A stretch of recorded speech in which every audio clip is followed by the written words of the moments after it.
عليكم ورحمة الله وبركاته. مرحبا بكم في فيديو جديد في وصفة جديدة. اليوم غادي نقدم لكم سلطة صيفية رائعة بمقرونية او لي بات، كتجي لذيذة بزاف. كنتمنى انها تنال الاعجاب ديالكم. ما نطولش عليكم اكثر، نخليكم مع الفيديو. المقادير اللي غنحتاج في السلطة هذه، عندي هنا 500 غرام ديال المقرونية على هذا الشكل هذا. تقدروا تختاروا اي شكل كيعجبكم.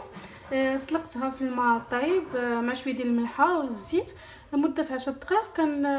كنصفيوها وكنبردوها بما بارد، كنخليوها حتى كتصفى تماما علاش كنستعملوها. عندي هنا جوج خزوات او جزرات بشرتهم في حكاكه الغليظه. عندي هنا جوج مطيشات قطعتهم قطع. عندي جوج بيضات. عندي الزيتون مقطع. عندي هنا الفرماج الاحمر مقطع على مكعبات. عندي كاشير او المرتديلا مقطع حتى هي مكعبات.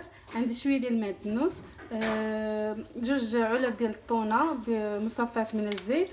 عندي زيت الزيتون، خل ديال الحامض وشويه ديال الموطه. غادي نبداو على بركه الله. غادي نضيفوا جميع العناصر مع لي بات: الجزر، المطيشه، الزيتون، الفرماج، الكاشير، شويه المعدنوس، كذلك الطونه. صافي كنخليوه على جنب حتى كنوجدوا الصلصه ديالها.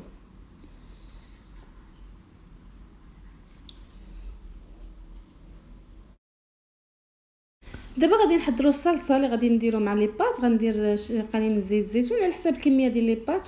غندير معلقه ديال موطاد، شويه ديال الخل، وشويه ديال الابزار والملح.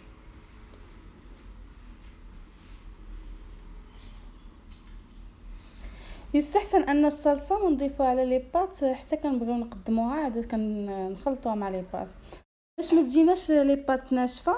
داكشي علاش خاص حتى لاخر لحظه عاد غنديروا لها الصلصه، حيت لي بات كتشرب الصلصه. صافي دابا غادي نخلط الصلصه مزيان حتى كتنسجم مع بعضها، وعاد غادي نضيفها لي بات. صافي نخلطوه مزيان حتى كينسجموا مع بعضهم ونديروهم في طبق التقديم.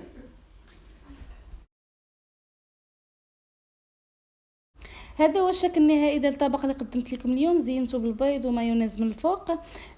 كيجي رائع ولذيذ بزاف في المذاق. تقدروا تقدموه كمقبله ولا كوجبه عشاء.